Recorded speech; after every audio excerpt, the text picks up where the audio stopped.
وقرروا إن هم ينتقموا من إبراهيم، وقرروا إن هم يحرقوه. وفعلا بدأوا في إشعال النار اللي فضلوا يشعلوا فيها أيام، لدرجة إن لهيبها بقى يحس بيه اللي بره المدينة، وما بقوش عارفين هيرموا إبراهيم في النار إزاي. فأوحلهم الشيطان بفكرة رهيبة، وهي صنع منجنيق ويرموا بيه إبراهيم. وفعلا رموه، وفضلت النار مشتعلة على سيدنا إبراهيم مدة 40 يوم، وفي أقوال بتقول أكتر من كده.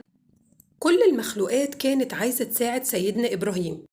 ملك المطر كان مستني أمر واحد بس، وفي لحظة يطفي كل النيران. كل الحيوانات كانت بتنفخ في النار علشان تطفيها ما عدا الوزغ اللعين. لكن سيدنا إبراهيم ما طلبش المساعدة من حد، ثقته في ربنا كانت أكبر من أي شيء. فضل سيدنا إبراهيم يذكر الله لغاية ما جه الأمر الإلهي من الله: يا نار كوني بردا وسلاما على إبراهيم. والنار اتحولت حواليه لبستان أخضر.